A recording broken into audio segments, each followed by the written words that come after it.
Ma'asyiral muslimin jamaah yang dirahmati oleh Allah Subhanahu wa taala. Kembali kita mengucapkan kalimat Bismillahirrahmanirrahim dengan menyebut nama Allah yang Maha Pemurah lagi Maha Penyayang. Tentunya setiap apa yang kita lakukan itu harus disertai oleh Allah Subhanahu wa taala. Tujuannya apa, Ibu? Tujuannya adalah agar supaya setiap kegiatan yang kita lakukan diawali dengan menyebut nama Allah, maka Allah akan memberikan ganjaran pahala terhadap kita apabila kita menghadirkan Allah dalam setiap momen yang kita lalui. Ma'asyiral jamaah majelis ta'lim yang dirahmati oleh Allah Subhanahu wa taala. Hari ini saya akan kembali menjelaskan tentang zakat, yang mana judul kita pada hari ini adalah terkait tentang landasan hukum zakat di Indonesia. Ya Bu ya, landasan hukum zakat di Indonesia. Zakat di Indonesia, tahun berganti tahun, bulan berganti bulan, bahwasanya pelaksanaan hukum zakat di Indonesia ini memiliki ketentuan hukum yang kuat. Kenapa saya katakan seperti itu? Karena dalam hal ini pemerintah terlibat dalam pelaksanaan hukum zakat, yang mana hukum zakat ini ya adalah merupakan kewajiban bagi setiap muslim yang beragama Islam, ya, termasuk kita. Jadi sebelum saya menyampaikan daripada landasan hukum zakat, terlebih dahulu kita lihat dulu histori atau kisah daripada pengambilan hukum zakat di Indonesia. Pada era Orde Baru, rakyat Indonesia belum memiliki ketentuan hukum jelas mengenai tata cara pengelolaan dan pemanfaatan dana zakat. Jadi di zaman Orde Baru itu di zaman Soeharto, tidak begitu kuat tata cara pengelolaan zakat. Maksudnya pemerintah tidak pula begitu andil pada ketika itu.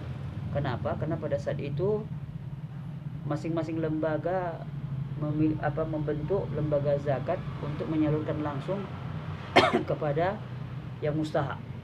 Kira-kira bentuknya seperti itu. Kemudian pada tahun 1999 disahkan Undang-Undang Nomor 38 tahun 1949 tentang zakat, tentang zakat. Ya Bu ya, tentang zakat. Kemudian ada Undang-Undang Perubahan Nomor 17 tahun 2000 tentang perubahan ketiga Undang-Undang Nomor 7 tahun 1983 tentang pajak penghasilan. Ya, ini adalah sedikit sekelumit kisah tentang proses zakat di Indonesia. Kemudian selanjutnya, dasar hukum ini diperkuat lagi dengan keputusan Menteri Agama atau KMA nomor 581 tahun 1999 dan keputusan Direktur Jenderal Bimbingan Masyarakat atau BIMAS dan urusan haji nomor D tahun 2000 tentang pedoman teknis pengelolaan zakat. Jadi inilah sekarang salah satu undang-undang terkait tentang zakat, bagaimana kita dapat menyalurkan dan menerima zakat sesuai dengan peraturan perundang-undangan yang telah berlaku yang ada di Negara Kesatuan Republik Indonesia. Apa tujuan daripada pembuatan undang-undang ini, ibu-ibu yang dirahmati oleh Allah Subhanahu wa taala? Tentunya tujuannya adalah agar supaya lembaga-lembaga amil zakat yang ada di Indonesia yang begitu banyak memiliki ketentuan yang mengikat dan menerima, mengelola, menyalurkan dana zakat kepada kaum-kaum du'afa. Maksudnya kaum-kaum du'afa itu adalah orang-orang yang mustahik. Seperti yang saya bilang semalam tuh, bahwasanya zakat itu kalau kita yang memberi zakat, maka kita sebagai muzakki. Tapi kalau seandainya kita yang menerima zakat, maka kita tergolong kepada yang mustahak. Mustahak itu apa? Orang-orang yang berhak mendapatkan zakat. Yang salah satu orang yang berhak mendapat zakat itu adalah du'afa. Tapi kalau dalam bahasa Al-Qur'annya adalah orang fakir dan miskin, wal fuqara'i wal masakin. Kemudian selanjutnya, mengapa lembaga amil zakat harus dibuatkan undang-undang pengelolaan dana zakat? Nah, ini dia. Agar supaya pengelolaan dana zakat itu tidak disalahgunakan. Ya, tidak disalahgunakan. Kenapa? Karena zakat itu ada dua kategori. Satu pertama zakat fitrah, satu lagi ada namanya zakat mal. Kalau untuk zakat fitrah, tak apalah jauh-jauh kita perlu pakai lembaga, karena biasanya kalau kita membayar zakat fitrah cukup dibentuk lembaga atau panitia di masing-masing musola, masjid atau surau, atau di sekolah-sekolah juga boleh, asalkan memiliki ketentuan-ketentuan yang ditetapkan oleh pemerintah negara Republik Indonesia. Jadi kalau macam biasa gitu Bu kan membayar zakat fitrah, kita langsung kita datang ke masjid, kita serahkan zakat kita tuh, mudah-mudahan apa yang kita serahkan tuh diserahkan kembali kepada orang-orang yang membutuhkan, yang termasuk kepada 8 yang mustahak. Itu dia. Kemudian selanjutnya beragam manfaat zakat akan terwujud apabila dasar hukum yang mengatur kegiatan amil zakat mulai dari pengumpulan zakat.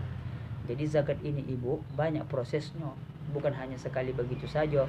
Pertama, tugas lembaga amil zakat ini pertama mengumpulkan zakat, sudah dikumpulkannya, kemudian didatanya, dikelolanya dengan sebaik mungkin, dan yang terakhir adalah penyaluran.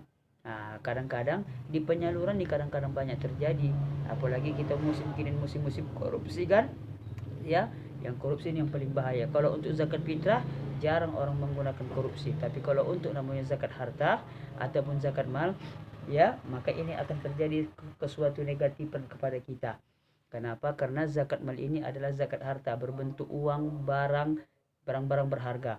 Dan ini kalau disalahgunakan, ini dapat berdampak yang negatif sekali terhadap pembangunan yang ada di negara kita. Ya Bu ya. Jangan Ibu pikir zakat mal ini zakat yang sedikit, banyaklah, berapa banyak orang kaya di Indonesia. Kalau dikumpulkan zakat itu, udah bisa kita membangun jalan, udah bisa kita membantu pondok pesantren, udah kita bisa membuatkan rumah untuk orang-orang fakir miskin. Banyak manfaatnya apabila dikelola dengan sebaik-baik mungkin. Kemudian selanjutnya yaitu adalah ya, lembaga amil zakat ya bersikap profesional. Jadi dengan undang-undang tersebut diharapkan lembaga amil zakat itu dia profesional. Kemudian yang paling terpenting itu adalah amanah dalam menyalurkan kepada orang-orang yang berhak. Jadi kita harapkan, kita percaya apa yang kita berikan itu kepada orang-orang itu, kepada lembaga-lembaga tersebut. Mudah-mudahan dengan peraturan undang-undang tersebut mereka tidak bermain-main atau menyalahgunakan wewenang atas apa yang mereka kerjakan pada saat ini. Jadi intinya seperti itu. Kemudian selanjutnya, hukum zakat ini adalah wajib bagi kita. Jadi untuk mendapatkan informasi terkait tentang masalah zakat itu silahkan datang ke kantor Kementerian Agama Kota Tanjung Balai, atau langsung dokat lagi, ada yang lebih dokat lagi tempatnya di mana itu Bu, di kantor KUA kecamatan masing-masing daerah. Contohnya misalkan macam di kampung kita nih, datangilah kantor KUA kecamatan Tanjung Balai Utara. Insyaallah nanti akan dilayani ibu-ibu nanti kalau seandainya berkunjung ke sana. Tapi dengan catatan kalau bisa ya bertanyalah betul-betul. Jangan istilahnya kita ini bertanya yang aneh-aneh. Oh ibu ke kantor KUA, ibu bahas pula nanti masalah partai politik. Tak menyambung itu namanya itu Bu. Jadi kalau bisa tanyakanlah tentang kekuatan-kekuatan hukum-hukum Islam.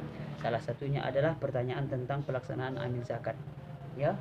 Entah bagaimana cara mengucapkan kubulnya, entah berapa hisab dan haulnya dan segala macam, boleh dipertanyakan di kantor KUA urusan agama Kecamatan Tanjung Balai Utara, karena kebetulan kita tinggal di Kecamatan Tanjung Balai Utara.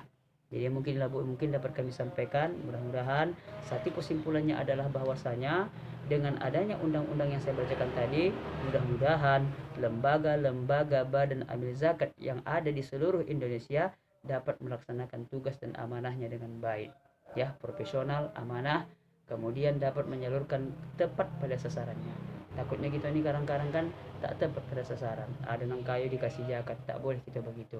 Kalau kita merasa mampu, maka kita seorang muzaki. Tapi kalau kita tak mampu, maka kita sebagai seorang mustahik atau mustahak. Intinya seperti itu. Jadi mungkin dapat kami sampaikan, lebih dan kurang mohon dimaafkan. Wallahu muwaffiq ila aqwamit thoriq. Assalamualaikum warahmatullahi taala wabarakatuh.